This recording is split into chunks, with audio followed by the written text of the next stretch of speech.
So let's look at the very famous Egyptian person, Imhotep, and especially as Imhotep as the embodiment of Thoth, the very important Egyptian god as well. So Imhotep is very famous, and at least, well, since the early years of Hollywood, Imhotep has been something of a favorite, almost giving him this more of a fantasy character. However, he was a very real person, a very important and a very influential person in the Old Kingdom especially. Though before we look at Imhotep, the question really is who was Thoth? What were his most defining features? And essentially he was the equivalent of Hermes, or he's even Hermopolis or Hermes Trismegistus, directly connected to Thoth. He was essentially the god of science, the god of medicine, the god of writing, of architecture, also the god of weights and measures, just like in Greece, Hermes, god of weights and measures, or Mercury, the god of weights and measures. They're also, whether it was Thoth, Hermes, or Mercury, they're all connected to science and knowledge and bringers of information.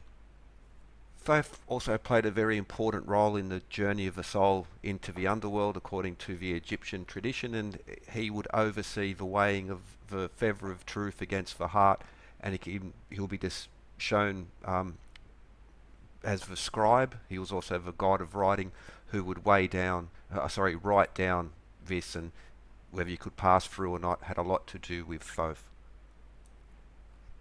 This important position can also be seen in the pyramid text, utterance 219, which references the 9 gods of the Ennead, so important to Heliopolis, as well as mentioning Heliopolis itself. But of the Ennead gods, Thoth is not one of them, but he is included in this very important role in the pyramid text as well.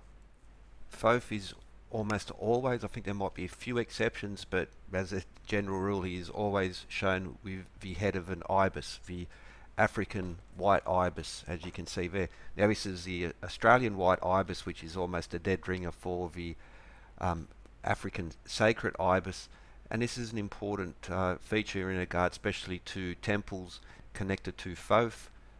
Uh, Not only is he depicted as a white ibis, you'll also have been found over 1 million ibis have been found mummified in sanctuaries, temples connected to Thoth in detailed coffin, very high level of respect given to these birds. Now, whether the mummified ones were hunted down or they would collect dead ones, I'm not too sure, but we can also see, for instance, here, the Nicholson Museum here in Sydney, they have an example of uh, the importance of the ibis and also examples of the mummified ones, which again were treated with some level of respect, either in a jar, then carefully wrapped, and this just being one aspect of Thoth. But now, how does Thoth connect to Imhotep? Well, that's a very interesting point. Now we come to the step pyramid of Djoser, which is more than just the pyramid. It's also the enclosure and the temple complex which goes with it, and this makes it not just for the age, but a very significant site. But also the importance of Djoser, especially connections to Heliopolis, but also as Imhotep, his mentioned has not only his architect, but also essentially his prime minister. He was the high official of Lower and Upper Egypt as well. But it's believed that Imhotep, the architect of Djoser, was also the first to introduce this type of column design to build these temples, such as the one associated with the pyramid of Djoser. And the earliest Egyptian columns are based on papyrus, bundles of papyrus. Again, now I'll put a link in the description, and thanks to Nature TV Speakers Corner London. This was his visit just recently to Egypt, where he went to a few interesting sites. Link will be in the description.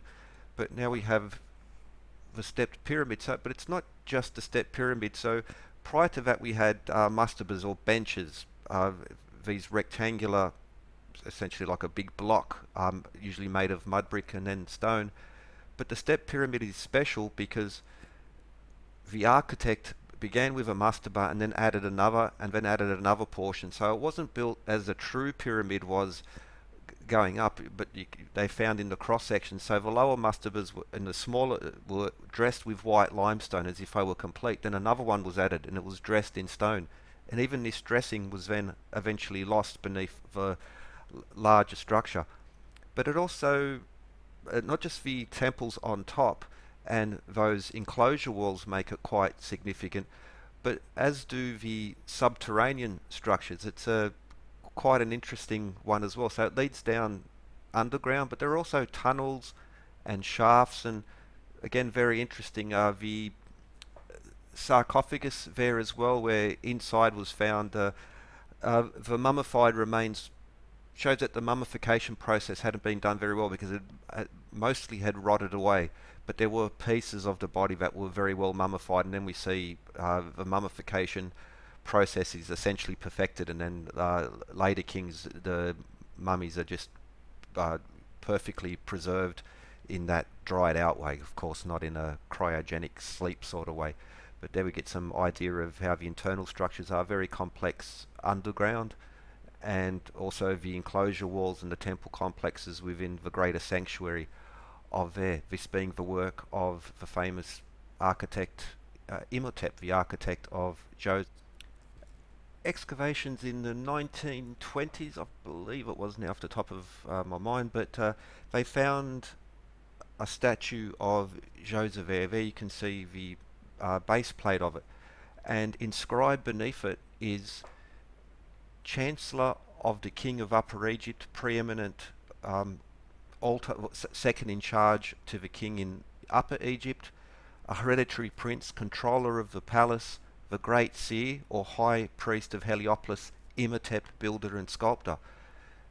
It's very rare for a commoner to be elevated to this position, and Imhotep seems to be the first. He really held a special position and was almost a second among equals, maybe you might rephrase it, but a very important position, and this will be reflected throughout right up until the Ptolemaic era. Imhotep holds a very special, very unique position. He was essentially elevated to a god in the same way that pharaohs were elevated to gods.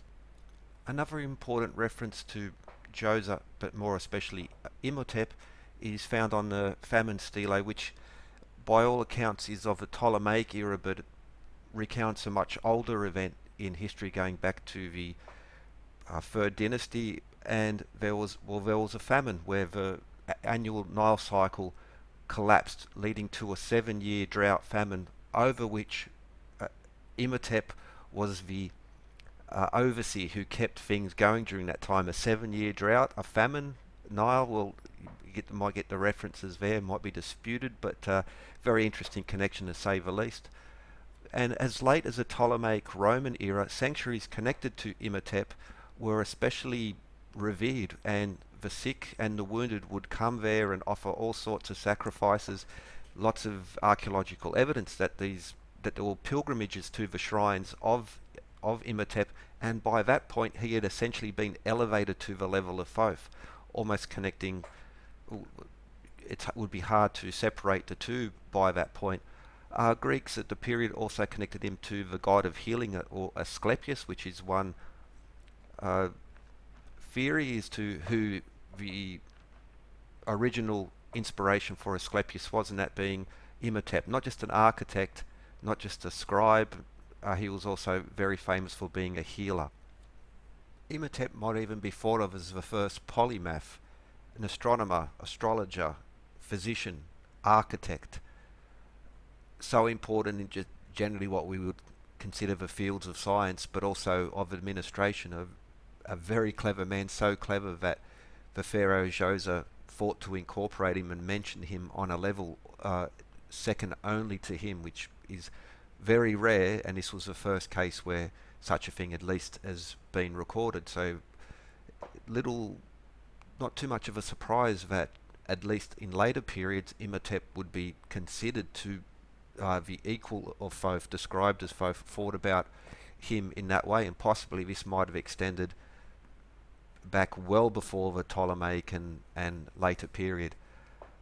But also Djoser, the Step Pyramid and his statue, where Imhotep's name is inscribed there, and he's giving the highest of titles. He's the Chancellor of Lower Egypt, second only to the king in Upper Egypt, controller of the palace, the prime minister, the highest official, the great seer, the high priest of Heliopolis, which would connect him to the astronomy, which Heliopolis was so famous for, as well as the philosophy, geometry, and the other sciences, again, where Heliopolis was so famous for. It was also the Hall of Royal Records, making it very, very special.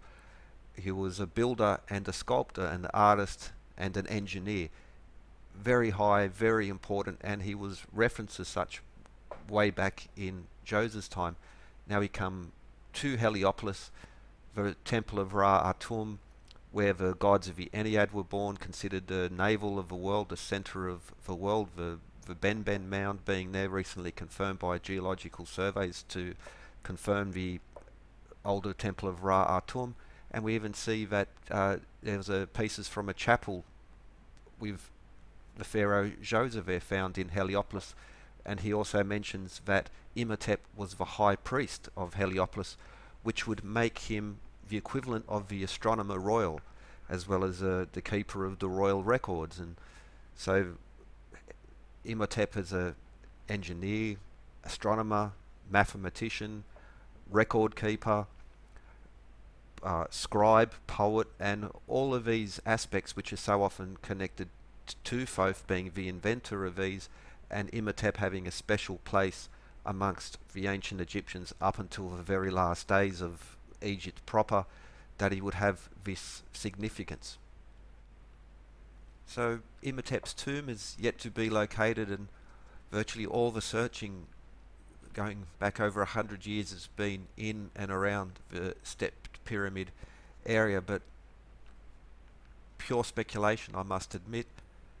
However, given that he was the high priest of Heliopolis, and that the other finds of Heliopolis and the Mnevis bull and the importance of the other priests to Heliopolis and the finds that have been buried there, it seems that this would be at least as likely as the Step Pyramid of Saqqara. But Imhotep, as Thoth, the later periods connected them as if they were inseparable.